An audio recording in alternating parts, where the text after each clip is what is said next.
Olá, sejam todos muito bem-vindos mais uma vez aqui nesse canal. E como você já sabe, como você já está habituado e familiarizado conosco, sabe que a proposta aqui contida é compartilhar mensagens sob a perspectiva do Evangelho raiz, não é? Simples, poderoso, mas também descomplicado, sobretudo informado, né? Nesse contexto, então, eu te convido a que possamos descomplicar mais uma vez. O tema hoje aqui proposto é exclusivamente falar sobre o judeu. O que é ser judeu? Essa pergunta hoje, ela tem se tornado muito difícil de ser respondida, dadas as suas nuances, né? E as objetividades que temos aqui como compromisso elucidá-las, certamente poderão te ajudar a ter um norte a respeito do contexto. Então, hoje, quando se fala de judeu, há muito preconceito, há muitas nuances que cercam a situação, porque eu diria assim que nos dias de hoje, via de regra, as pessoas não tratam do assunto com a devida honestidade, mas elas se enchem de preconceitos, né? Elas se enchem de achismos e se enchem de conhecimentos com fontes duvidosas, inclusive aquelas que conseguem, quando a gente fala de cristãos, obviamente, até mesmo violar o que dizem as Sagradas Escrituras, né? Elas conseguem até mesmo tentar violar aquilo que diz a Bíblia, elas brigam contra a história, elas brigam contra fatos genuínos, né? Provados pela história, e por aí vai. A lista então é grande. Como a gente precisa ter o objetivo assim de não deixar o vídeo tão longo, nós podemos então partir de alguns princípios e tentar entender o que significa ser judeu e o contexto que nós temos que aplicar às nossas vidas hoje como cristãos e como igreja. Muito bem, quando se trata de judeu, a pessoa para ter esse título, ela precisa corresponder a pelo menos três alternativas. Ela tem três alternativas pelo menos para que ela possa cumprir essas regras, né? Elas têm pelo menos três regras, desculpem, que elas podem, nas quais elas podem se apoiar para dizerem que são ou não judias ou judeus. Muito bem. A primeira, obviamente, é ser nascido no território pátrio, né? Então, quem é nascido no território, né, e é de família hebraica, é de família judaica, é de família judia, ele vai ser judeu, obviamente. Muito bem. Mas ele também pode adquirir o título pelo fato de descender de uma mãe. Então, a pessoa pode herdar o nome da mãe, sendo judia, e aí ela herda, então, o título de judeu. Pode acontecer também uma terceira opção, que é quando a pessoa se converte ao judaísmo. E nesses termos, essa pessoa também será considerada uma judia ou um judeu. Mas dentro do contexto aqui proposto, nós precisamos observar mais algumas coisas. Existem classes de judeus e normalmente a gente observa que pouca ênfase se dá ao tratamento quando se quer afirmar algumas questões. E aí, a gente tem, em primeiro lugar, eu diria primeiro lugar por minha conta, tá bom? Os judeus que são de uma classe, vamos dizer, superior, entre aspas. Seria uma classe sacerdotal, que são os Cohen. Então, essa classe, ela é muito especial, ela é muito específica, porque é uma classe de sacerdotes. Bem, mas existem várias outras, nós temos várias outras.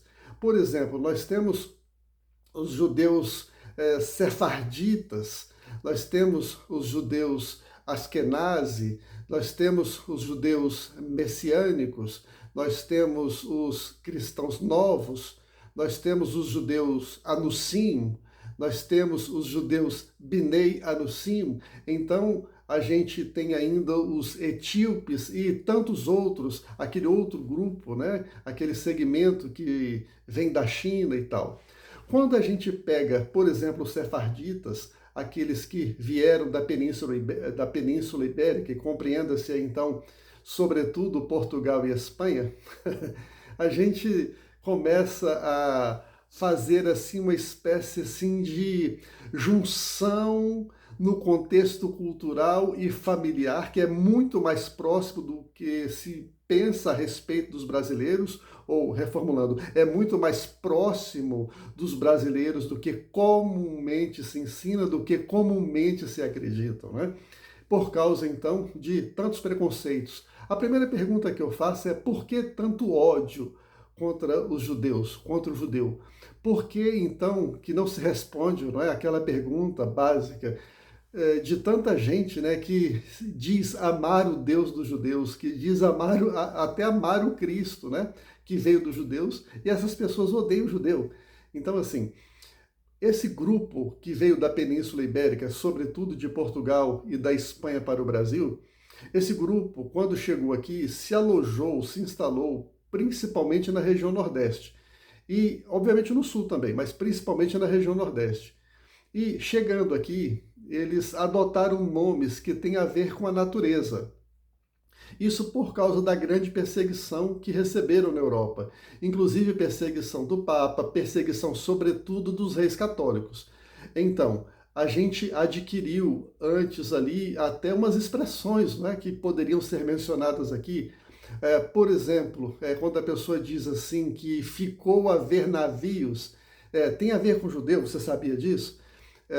Quando houve aquela pressão dos reis católicos para que eles abandonassem Portugal, para que eles abandonassem a Espanha, eles já eram pessoas muito ricas em grande parte, né, pessoas bem estabelecidas e prósperas. Então, aquelas autoridades queriam se livrar, né, desses grupos de judeus, mas queriam, entretanto, ficar com as suas riquezas. Alguns, por causa da sua fé, decidiram abandonar tudo e ir embora. E disseram: então, vocês vão, mas os seus filhos ficam. E acreditem, teve gente que admitiu ir embora e deixar os próprios filhos por causa da intenção de guardar a fé. E diante daquela questão absurdamente cruel, incomparavelmente cruel, sem palavras que possamos usar para expressar tanta crueldade, ainda assim, houve épocas em que se ofereceram navios, então tal dia, tal hora, no porto tal, vocês poderão embarcar, mas as crianças ficam, os seus filhos ficam. Olha que absurdo, que coisa monstruosa que foi feita, né, contra aquele grupo de judeus. Mas ainda assim, no dia o navio não apareceu. Então aquele grupo ficou a ver navios. Quando a gente chega aqui no contexto nosso, a gente fala: mas que judiação, não é? Então, judiação seria o quê? A maldade que se fazia aos judeus. Em outros lugares, principalmente no Nordeste, no Nordeste do Brasil, você pode ouvir aquela expressão: que judiaria, né? Então, judiação, judiaria, maldades que se fazia a judeus. Mas então, quando eles chegavam por aqui, também não tinham boa vida, também seriam perseguidos, eram perseguidos. Então, por causa dos seus nomes, que já os identificariam, não é? Então, eles adotaram nomes da natureza, por exemplo, santos, por exemplo, rios, né? Lago, pereira, oliveira, palmeira. E olha, são muitos os nomes que têm a ver com a natureza. Laranjeira, ramos, cordeiro. E olha aqui, o que tem de cordeiro no Nordeste do Brasil é uma grandeza. Então, esses sobrenomes, se você for olhar aí a sua árvore genealógica e você for fazer um exame de DNA, você pode ser mais judeu do que se espera. Inclusive quando se trata do descobrimento do Brasil, né? Porque a palavra Brasil, que ela vem do Barzilai, ou do pau-ferro, né? Como se diz. Então o nome é judeu. Existem muitos judeus famosos no Brasil, como por exemplo, vocês viram, vocês sabem, da família Abravanel, né? É um grande exemplo disso. E tantos outros, em outros lugares da região norte do Brasil também, nomes famosos e tal. Mas vamos lá então. Quando se trata então de judeus, nós temos então os judeus Ashkenazi, nós temos os judeus Anusim, nós temos os judeus Binei Anusim, nós temos os sefarditas, que, como eu disse, vieram da Península Ibérica, mas nós temos os cristãos novos, nós temos também os judeus messiânicos. E aqui vale uma observação, porque tem muito crente, tem muito cristão, tem muita gente, inclusive de linha protestante, achando que judeu messiânico é cristão, e judeu messiânico não é cristão, mas não é mesmo. É mais parecido, eu diria, com testemunha de Jeová, de certo modo até meio adventista, assim, mas mais parecido com testemunha de Jeová, porque ele acredita assim, você pergunta para um judeu cristão messiânico, fala, se você acredita que Yeshua é seu salvador? Ele diz sim, eu acredito em Yeshua. É seu galardoador? Sim. É seu redentor? Sim. Aí você pergunta, mas Yeshua é o Filho de Deus? Ele vai dizer, opa, eu não disse isso, muita calma nessa hora. Ele vai dizer para você a expressão Adonai Echad. Adonai Echad. Adonai Echad, ou seja, o Senhor é único, o Senhor Deus é único, o Senhor Deus é único. Ele vai dizer Adonai Echad, o Senhor Deus é único. Então, assim, Salvador sim, galardoador sim, perdoador sim, redentor sim, mas Filho de Deus, opa, muita calma nessa hora, eu não disse isso. Então, tem um grupo grande, vamos dizer assim, de cristãos que acreditam que judeus messiânicos sejam cristãos. Agora, observem as músicas que eles cantam. Tem muitas músicas bonitas, mas sempre dentro do contexto da lei, sempre dentro do contexto do Velho Testamento, sempre dentro do contexto dos livros dos profetas, mas via de regra, exceto alguns grupos de pessoas que já vieram da Europa e que já tiveram contato com o cristianismo, que aí a coisa tende a ficar um pouquinho diferente, mas via de regra não se pode dizer que porque você vai encontrar vídeos aí no YouTube, vídeos na internet, vídeo nesse canal eu posso inclusive disponibilizar alguns links para você na descrição, não sei se terei oportunidade de fazê-lo dessa vez, mas existem muitos deles dizendo, nós não somos cristãos. Muito bem. Bem, mas aí a gente tem aqui uma outra questão que é a afronta que tantos cristãos fazem a respeito dos judeus. E tem muitos cristãos que o fazem por ignorância. Outros o fazem por causa daquilo que a gente entende como efeito boiada. Me perdoem aqui a expressão, né? Mas efeito boiada. Então, um boi passou, então logo passaria os demais, ou logo passam, né, os demais. Onde passou um boi, passou a boiada. É assim que diz aquele velho ditado brasileiro. Outros por questão cultural, outros por questão religiosa mesmo, porque aquela denominação aprendeu assim, outros por causa de de questões escatológicas, porque nós temos aí várias vertentes, né? Inclusive eu gosto até de brincar com essas questões escatológicas, embora o assunto seja sério, mas no sentido de que, se fosse possível, no dia da volta de Jesus, a gente conversar com irmãos, representantes dos mais variados segmentos de interpretações escatológicas, e a gente não se surpreenderia com a fala deles dizendo assim, por exemplo, eu não falei que ia ser desse jeito, e um olhando para o outro que tinha uma visão um pouco diferente, ou às vezes completamente diferente, dizer assim, mas eu não disse, eu não te falei que seria assim, eu não falei que seria desse jeito, então a gente conviveria com isso, sim, se fosse possível. Mas aí a gente tem também aquelas pessoas que defendem certas coisas por ignorância, outras por preconceito, puro preconceito da denominação, outras por causa do estudo raso, do entendimento raso, da própria visão escatológica da igreja, que às vezes tem orientação leiga ou rasa. Então, a gente criou em um determinado momento uma espécie de, entre aspas, não me interpretem mal, mas de inimizade entre judeus e cristãos por causa de alguns extremistas radicais de um lado e outros igualmente do outro. E aí, o que acontece? Eu respondo da seguinte maneira, Deus, melhor, reformulando, eu respondo da seguinte maneira, o Senhor Jesus Cristo, o nosso Salvador, o nosso Redentor, aquele que morreu e foi crucificado por nós e que Deus o ressuscitou ao terceiro dia, ele não tem dois povos. O Senhor Jesus não tem duas igrejas. O Senhor Jesus não tem duas noivas. Isso seria uma afronta, isso é uma afronta, isso é um completo absurdo. E aí, a gente vai se deparar com versículos que, fora do contexto, podem dar margem a uma interpretação, mas por isso a gente faz uso da hermenêutica, por isso a gente faz uso da exegese bíblica.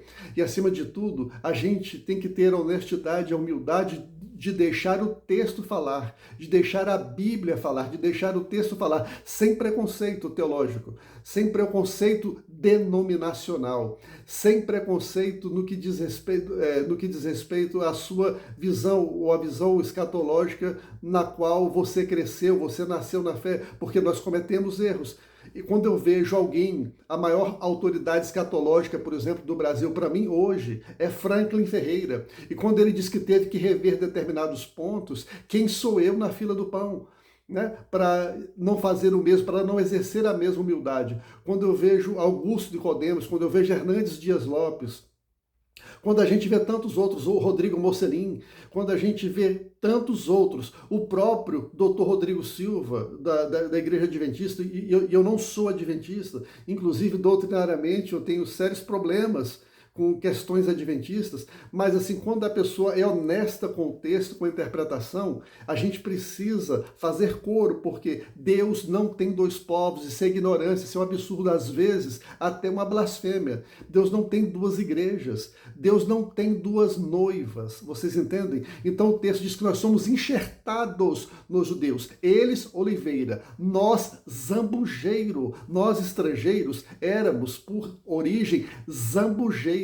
Então, quando nos convertemos, a palavra de Deus diz, quando Paulo menciona muita coisa na carta aos Romanos, no capítulo 9, no capítulo 11, principalmente, o capítulo 12, não deixam margem para interpretações erradas. Então, nós somos enxertados. Então, o que a Bíblia diz? Que quando isso aconteceu, a árvore era uma oliveira, que eram os judeus. Então a Bíblia diz que alguns galhos se quebraram, alguns galhos precisaram ser quebrados para que eu, zambujeiro, para que nós, ervas bravas, ou que nós, zambujeiros, pudéssemos ser ali enxertados. E o que a palavra de Deus diz? Que para que eu fosse enxertado, alguns galhos precisaram ser quebrados. Então ela fala, olha, é a raiz que sustenta o tronco, é a raiz que sustenta o galho, não o contrário. Então a raiz está lá, o tronco está lá. E aí nós somos enxertados. Ele fala, então não te glories contra os ramos, porque do contrário tu também serás cortado. Olha a seriedade disso.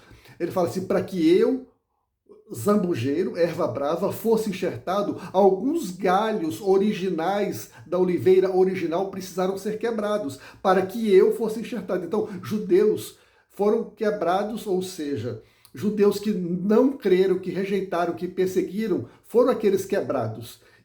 Galhos quebrados, simbolizam aqueles galhos quebrados que foram arrancados para que eu, um zambujeiro, pudesse ser ali enxertado. E olha, muita gente não sabe disso, mas eu também já morei em roça, eu fui morador de roça, a minha infância foi na roça, eu fui criado na roça, eu tenho noção perfeita do que é um enxerto. Eu nunca aprendi com muita maestria fazer, mas eu vi os adultos fazendo. Então, assim, quando você tem ali uma árvore que foi enxertada, a árvore enxertada não tem dois frutos. A árvore enxertada só produz um fruto. Isso é uma ignorância científica, é uma ignorância teológica, é uma ignorância desonesta. É uma coisa, é uma tragédia interpretativa a gente achar que a árvore enxertada vai produzir dois frutos, a árvore enxertada só produz um fruto, entende? E aí a gente vem então para o ponto, quando alguns galhos foram quebrados para que nós fôssemos enxertados, teve prejuízo do outro lado.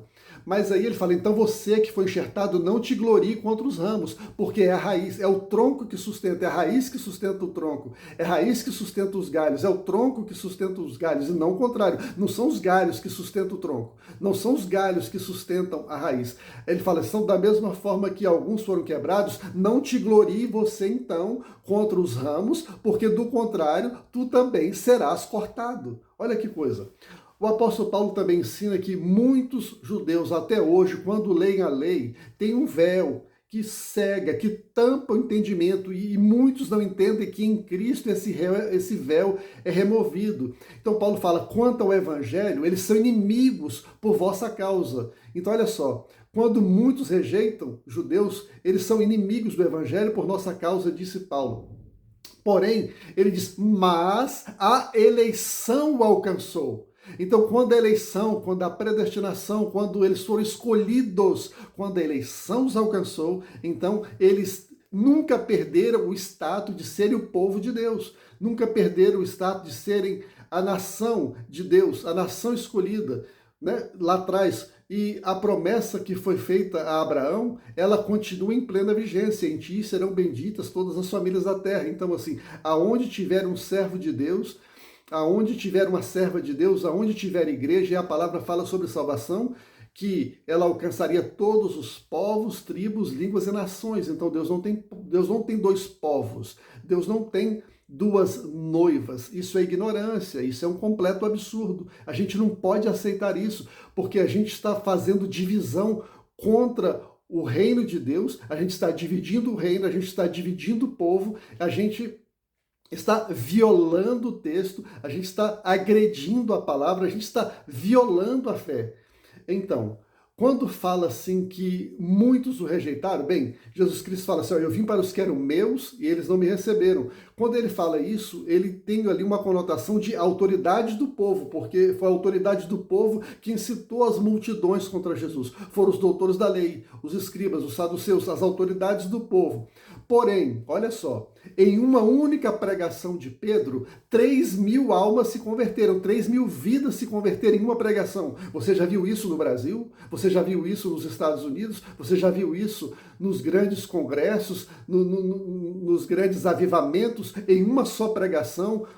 Hoje com microfone, estádio cheio, internet, filmagens, tudo, com todo o recurso que se tem. Você já viu 3.000 conversões de uma vez? Quando Jesus ressuscitou, ele apareceu para um grupo de 500 pessoas, não podemos esquecer isso. Então, quando fala da rejeição, não é da nação num todo, mas das autoridades do povo, a influência das autoridades do povo. O que eu poderia dizer, por exemplo, do Brasil? O Brasil é do Senhor Jesus, como se diz? É o Senhor Jesus Cristo que está prevalecendo nessa nação? É o Senhor Jesus Cristo que tem prevalecido nos tribunais? É o Senhor Jesus Cristo que tem prevalecido no governo, no Palácio do Planalto? É o Senhor Jesus Cristo que tem prevalecido no Congresso Nacional? É o Senhor Jesus Cristo que tem prevalecido na educação que se propõe a ser entregue, na educação que é entregue nas nossas universidades, com a doutrinação que tem nas escolas secundárias e desde a base? É Jesus Cristo que está fazendo isso? Está sendo ensinado que feliz a nação cujo Deus é o Senhor? As faculdades estão ensinando isso? A medicina nossa, o atendimento público ensina isso? Ou ele está colocando pitada lá de outras coisas? Então, assim, quando a gente vê aqui o que acontece no carnaval, o carnaval é do Senhor Jesus Cristo. Poucos países no mundo vão pagar um preço como o Brasil no que diz respeito a derramamento de sangue inocente. O Brasil é um dos países que, embora não tenha guerra, mas ele mata mais gente do que qualquer guerra civil por dia. O crime de sangue no Brasil, ele será cobrado do nosso povo no seu devido tempo. Então, assim, é esse o Brasil do Senhor Jesus, aonde relativizamos a fé, a doutrina, aonde relativizamos a palavra, aonde convivemos pacificamente com o pecado, aonde, como diz o pastor Rodrigo Mocelin, aonde a gente não precisa se arrepender de nada e chora dentro da igreja e fica ali orientado a permanecer lá dentro sem arrependimento e pecando em paz, com a liberdade para pecar em paz. Então, quem somos nós, meus irmãos? Vamos olhar para nós mesmos. Quem somos nós para falarmos de judeus? Quando o irmão peca, por exemplo, muitas vezes nós somos algozes dos nossos próprios irmãos. Parece que sentimos grande alegria quando um servo de Deus conhecido cai.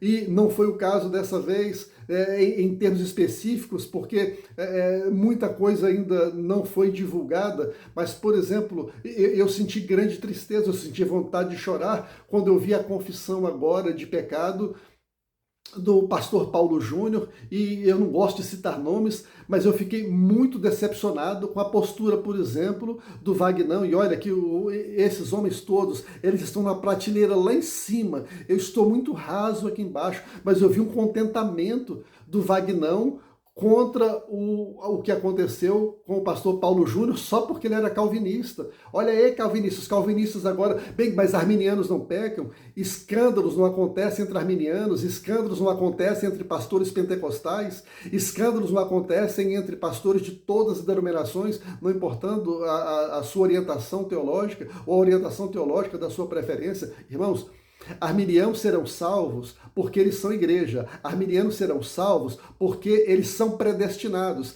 Arminianos serão salvos porque eles são eleitos. Quem não é eleito, quem não é eleito por Deus desde a fundação do mundo não vai ser salvo. Calvinistas só vão ser salvos porque são eleitos. Calvinistas só vão ser salvos porque são predestinados. Calvinistas só vão ser salvos porque são igreja. Calvinistas e arminianos só serão salvos porque são eleitos, porque se arrependeram dos seus pecados, porque confessaram a Jesus como Senhor, porque praticaram o batismo, receberam o batismo como confissão pública de fé, que adotam a Bíblia como regra de fé universal, que participam da comunhão dos santos, participam da ceia do Senhor Jesus Cristo, anunciando a sua morte até que ele venha, porque participam da Santa Ceia do Senhor em comunhão e em unidade, porque acreditam na Bíblia toda, porque acreditam que Jesus Cristo veio, que Jesus morreu, que Jesus ressuscitou, que hoje está à direita do Pai e que virá nos buscar, e que vai haver arrebatamento sim, e que Jesus voltará sim, dia e hora não se sabe, mas para que a gente creia nisso, a gente precisa ser eleito desde a fundação do mundo. Então a gente precisa entender aquilo que diz Apocalipse capítulo 13, versículo 7, depois Apocalipse capítulo 13, versículo 8, e Apocalipse capítulo 17, versículo 8. Quem é que vai se curvar diante do anticristo? Aqueles cujos nomes não foram escritos no livro da vida do Cordeiro, que foi morto desde a fundação do mundo. Então, desde a fundação do mundo, Deus já tinha requerido a morte de Jesus. Quando chega no capítulo 17, versículo 8, ele vai dizer: adorá-lo-ão todos aqueles cujos nomes não foram escritos no livro da vida desde a fundação do mundo. Ou seja, o seu nome, querido, não foi escrito no livro da vida no dia que você se converteu. O seu nome foi escrito no livro da vida antes da fundação do mundo. O Senhor Deus requereu, por sua soberania e graça, antes da fundação do mundo. O Senhor Deus requereu a sua salvação antes da fundação do mundo. Essa graça, ela foi descortinada, ela foi revelada a nós, essa graça foi revelada a nós quando Jesus Cristo veio à Terra, e ela foi descortinada a você no dia que você se arrependeu. Mas os nomes dos salvos, os nomes dos eleitos estão escritos no livro da vida desde a fundação do mundo. E Jesus fala: das minhas mãos ninguém as arrebatará. Então, a gente entende que a salvação, ela é uma obra de Deus do início ao fim. Não tem a participação do ser humano. Agora, existem perguntas que a gente poderia responder, e não é o propósito principal aqui desse vídeo, mas como que Deus age soberanamente, sem violar a liberdade humana e ainda pune os culpados? Você sabe responder essa pergunta? Então eu vou repetir. Como é que Deus age soberanamente? Como é que ele determina? Como é que ele age soberanamente? Como é que ele age soberanamente sem violar a liberdade humana e sem ser injusto? Que Deus não pratique injustiça com ninguém e ainda assim cobrar o pecado. Você sabe responder essa pergunta? Então, enquanto você não souber responder essa pergunta, se alinhe, se junte, se chegue a mim, faça coro comigo. Como diriam alguns dos pais da nossa fé, alguns dos pais, essa palavra pai não é muito certa, eu vou colocar aqui só para, dentro desse contexto, ficar mais fácil, mas por exemplo, eu não sou católico, todo mundo me conhece, eu sou um pastor, eu sou protestante, mas assim, existem personagens que nos deixaram um legado de conhecimento muito profundo e nos baseamos neles até hoje, e de humildade também para reconhecer que nem tudo foi revelado, nem tudo nós conhecemos, para que a gente haja com tantos preconceitos. Então, por exemplo, assim, se eu fosse católico, eu provavelmente seria um devoto de Agostinho, porque ele é tremendo, ele é profundo no que ele fala. Quando ele fala da soberania de Deus, sem violar a liberdade humana e ainda punir o culpado, olha, sem ser injusto. Então, age soberanamente, ele não viola a liberdade humana, sem violar a liberdade humana, ele pune o pecado e ainda reprova, mas sem ser injusto. Então, sabe o que Agostinho dizia? Eu me prostro. Olha que coisa emocionante, olha que coisa poderosa, olha que coisa de Deus. Ele dizia, eu não entendo, mas eu me prostro, eu me curvo. Quando chegou em Martim Lutero, por exemplo, falando agora de nós protestantes, ele disse, eu não posso compreender, mas eu me curvo, mas eu me rendo. Quando chega em João Calvino, ele diz, eu não consigo entender, mas eu me prostro, eu me curvo de joelhos, e não me cabe, diz Calvino, ser seu juiz, Senhor. Eu sou teu servo, então não me cabe outra função, eu não posso ser o seu juiz. Então, irmão, se esses homens que eram muito maiores do que nós no que diz respeito a orientação da sua fé chegaram a esse ponto, então quem somos nós para fazermos o contrário? Quem somos nós para agirmos com preconceito? Tem coisa que a gente não entende, mas quando a gente não entende, a gente confia em Deus, porque Ele não é injusto. Eu não tenho condição de avaliar Deus, eu não tenho condição de estudar Deus, eu não tenho condição de conhecer avaliar os desígnios de Deus. Eu tenho que acatar aquilo que a palavra de Deus diz que ele é. Eu tenho que acatar aquilo que a palavra de Deus diz que ele faz. Eu tenho que acatar o que a palavra de Deus diz a respeito da sua soberania. Porque ele é Deus e a nossa mente não entende. Agora, se você tivesse condição, se eu tivesse condição de entender como que Deus elabora um plano, como que Deus, então, agindo soberanamente, sem violar a nossa liberdade, ele pune o erro e ainda não é injusto. Se você tivesse condição de entender isso, você seria Deus e não seria humano. Você teria condição de julgar a Deus. Como você não tem, você aceita, você acata o desígnio, porque ele não é injusto. Ele não é injusto com ninguém, ele é sábio, ele é amoroso, ele é justo e não inocenta culpados, obviamente. Mas então a gente precisa entender esses princípios e não sair praticando doutrinas e regras que não podem ser amplamente amparadas e observadas pela palavra de Deus. Se não tivermos condições de ampararmos os nossos entendimentos, o nosso ensino, a nossa doutrina, os nossos pontos de vista, inclusive, porque fica aqui o meu conselho para mim mesmo, para que a gente não é obrigado, é tolice, é falta de humildade, arrogância, é prepotência, é altivez no último grau, a gente achar que pode ter resposta para tudo. Não, nós não temos respostas para tudo. Nem tudo dentro da palavra de Deus já foi plenamente revelado, tem coisa que nós não sabemos. E aí, aquilo que a gente não sabe, não deixa de ser verdade porque a gente não sabe, a gente precisa acatar, como foi dito a Daniel, né, ao profeta Daniel, selá, Daniel, selá, até o tempo do fim. Daniel não entendeu. As gerações ao longo do tempo podem sim ir entendendo as coisas, mas existem coisas que não nos foram reveladas, então não me cabe especular. Então, como diziam os personagens que eu citei minutos atrás, né?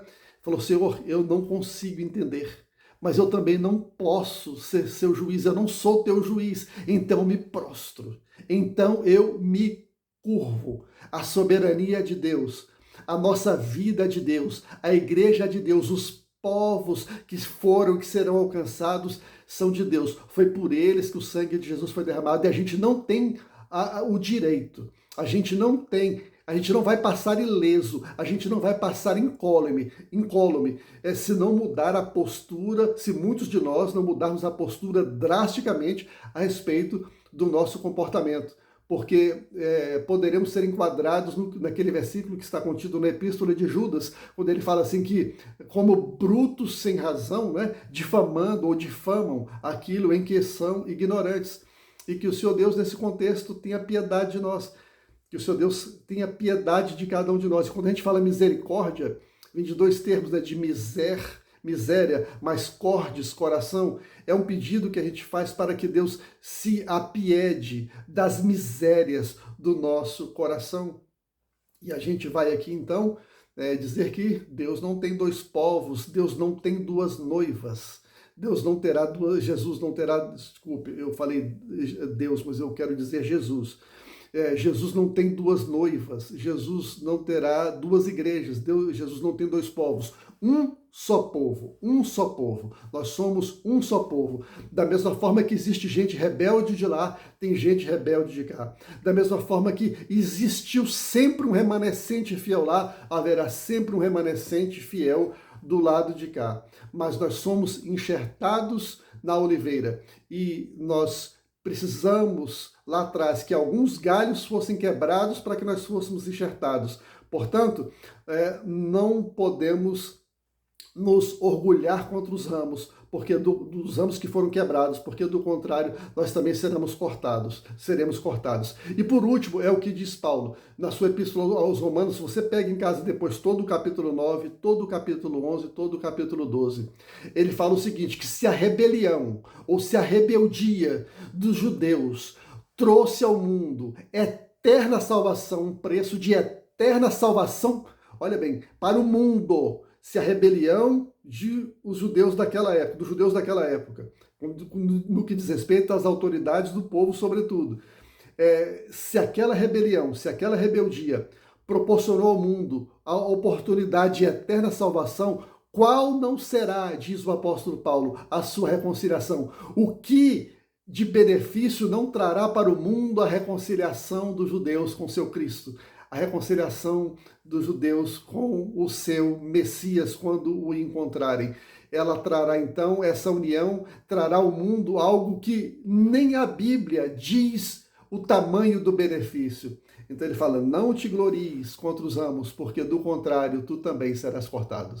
Então que Deus abençoe a cada um de vocês e abra o entendimento, o coração, nos dê humildade, e nos dê temperança, nos dê temor, nos dê sabedoria, unção e graça para que a gente possa perseverar. Se você gostou, compartilhe. Se você gostou, se inscreva no nosso canal, nos dê lá aquele apoio, nos dê lá aquela força. O Senhor Deus certamente te recompensará em tempo oportuno. Muito obrigado pela sua atenção, pelo seu carinho, em nome de Jesus e até o próximo vídeo.